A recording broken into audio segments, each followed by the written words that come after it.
Hello my dear students. I am your Nishi ma'am. वैसे तो मैं केमिस्ट्री और साइंस की टीचर हूँ, बट मेरे कई सारे स्टूडेंट्स मुझे कह रहे थे कि मैम इस समर वेकेशन आप ही हमें स्पोकन इंग्लिश पढ़ा दीजिए।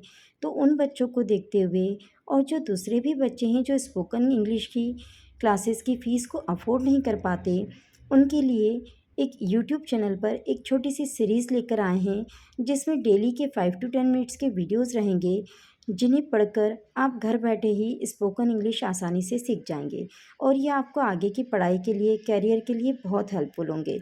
तो मेरी आपसे रिक्वेस्ट है कि आप डेली ही 5 to 10 मिनट्स की वीडियोस देखिए और साथ ही साथ अपने नोट्स भी प्रिपेयर करते जाइए, जिससे आपको पढ़ाई में आसानी हो।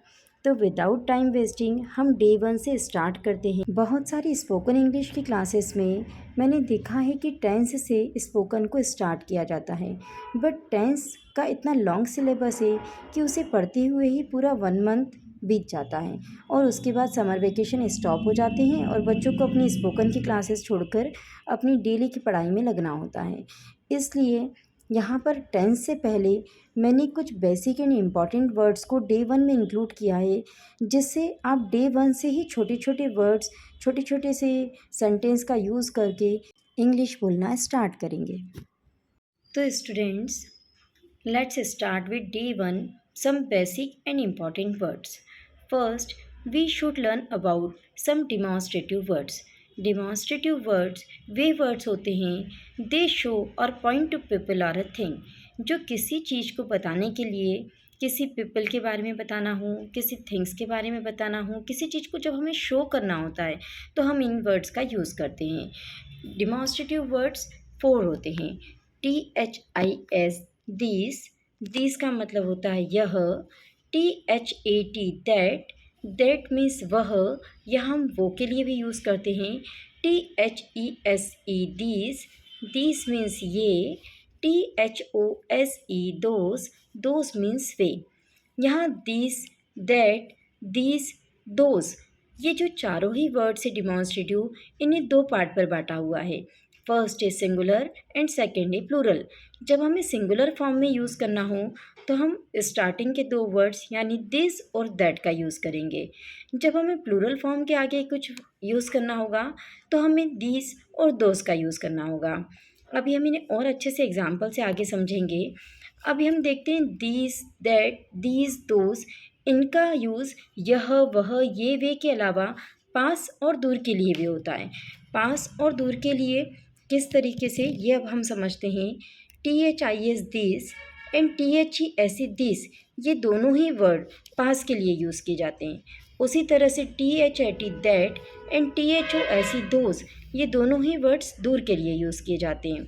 यहाँ पर दिस सिंगुलर फॉर्म है, दैट सिंगुलर फॉर्म है, दिस प्लूरल फॉर्म है, दोस प्लूरल फॉर्म है। इसे मैंने टेबल से और अच्छे से एक्सप्लेन करने की कोशिश की है। यहाँ देखिए, आप ये लिखा है नियर, यानी जब कोई चीज़ हमारे पास हो और वो सिंगुलर फॉर्म में हो, मतलब एक ही हो, तो हम उन सेंटेंस के आगे स्टार्ट में यूज़ करेंगे दिस का। यदि कोई चीज़ हमारे पास है बट वो है प्लूरल फॉर्म में, तो हम यूज़ करेंगे THESE दिस का। इसी तरह से यदि कोई चीज़ फार मीन्स हमसे दूर है और सिंगुलर है, तो हम यूज़ करेंगे सेंटेंस के स्टार्टिंग में दैट का। और यदि कोई चीज़ फार हमसे दूर है बट प्लूरल फॉर्म में, तो हम उनके आगे यूज़ करेंगे दोस का। अब कुछ एग्जांपल्स लेते हैं। देखिए, ये है एक सिंगल पेन और ये है हमारे पास, तो हम इसके लिए यूज़ करेंगे दिस इज़ अ पेन। हमने यूज़ करा है यहाँ पर दिस का, THIS दिस। दिस मतलब ये डिमॉन्स्ट्रेट कर रहा है, ये शो कर रहा है इस पेन को कि यह एक पेन है। तो इसीलिए डिमॉन्स्ट्रेटिव वर्ड इसीलिए इसे कहा गया है, क्योंकि ये डिमॉन्स्ट्रेट इसके बारे में हमें बता रहा है। This is a pen. इसी तरीके से यदि ये पेन एक से ज़्यादा होता तो हम इस THIS दिस की जगह THESE दिस का यूज़ करते। जैसे ही दिस की जगह दिस लगाते तो हमारी हेल्पिंग वर्ब भी बदल जाती। यहाँ हेल्पिंग वर्ब सिंगुलर के लिए लगी है इज़ और यहाँ पर प्लूरल के लिए लगी हुई है आर। अभी आपको यदि हेल्पिंग वर्ब नहीं समझ में आ रही है तो आप इस पर ध्यान ना दें। अभी हमारा मेन आज का एम है कि हम दिस और दिस को समझें। THIS this for singular and THESE these for plural. जब एक से ज़्यादा पेन होंगे और हमें उन्हें किसी को दिखाते हुए कुछ कहना है तो हम कहेंगे दीज आर पेन्स, ये पेन हैं। और यहाँ पर यह कहना है यह पेन है। यदि वो एक ही पेन है तो यह कहना है दिस इज़ अ पेन। इसी तरह से कोई एक चीज़ है सिंगुलर फॉर्म में बट वो हमसे कहीं दूर है तो हम कहेंगे, जैसे कोई लड़की हमसे दूर खड़ी हुई है, हमें उसे दिखाते हुए अपने ग्रुप में बात करना है तो हम कहेंगे that is a girl, THAT, that is a girl. यहाँ ये जो दैट वर्ड है ये इंडिकेट कर रहा है वह एक लड़की है। यदि वो लड़कियाँ ज़्यादा होती, एक से ज़्यादा होती, तो हम इस THAT दैट की जगह पर दोस वर्ड्स का यूज़ करते, THOSE those. That is a girl, those are girls. यदि वो ज़्यादा लड़कियाँ हैं तो हम कहेंगे दोस आर गर्ल्स। तो इस तरीके से हम दिस और दैट, दिस और दोस का यूज़ डिमॉन्स्ट्रेट के लिए, किसी चीज़ को शो करने के लिए करते हैं सेंटेंस में। कुछ और एग्जाम्पल से इसे और अच्छे से समझते हैं। यदि हमें दिस और दैट का यूज़ किसी नाउन के पहले भी किया जाता है। यहाँ इस सेंटेंस में देखिए आप लिखा है दिस पेन इज़ रेड। यहाँ पर ये जो पेन वर्ड है ये एक नाउन है। पेन की विशेषता बताई जा रही है कि ये पेन कैसा है, लाल है। बट कौन सा पेन, यह पेन इंडिकेट किया जा रहा है, डिमॉन्स्ट्रेट किया जा रहा है, दिखाया जा रहा है, इसलिए बोला जा रहा है दिस पेन इज़ रेड। तो दिस यहाँ पर डिमॉन्स्ट्रेटिव वर्ड है जो उस पेन के आगे लगाया जा रहा है जिस पेन के बारे में बात की जा रही है। तो हम दिस का यूज़ नाउन के आगे भी करते हैं। इसी तरीके से यदि वो ज़्यादा होते पेन तो हम दिस की जगह दीस का यूज़ करते हैं, THESE, these pens are red. मतलब हम बताते हैं कि ये पेन रेड है, ये पेन लाल है। अब हम दिस का यूज़ और दैट का यूज़ एक और वे में कर सकते हैं। यदि कोई चीज़ हमें पसंद है और सामने वाला जान रहा है कि हम किसके बारे में बात कर रहे हैं तो हम ऐसा भी लिख सकते हैं आई लाइक दिस, मतलब मैं इसे पसंद करता हूँ।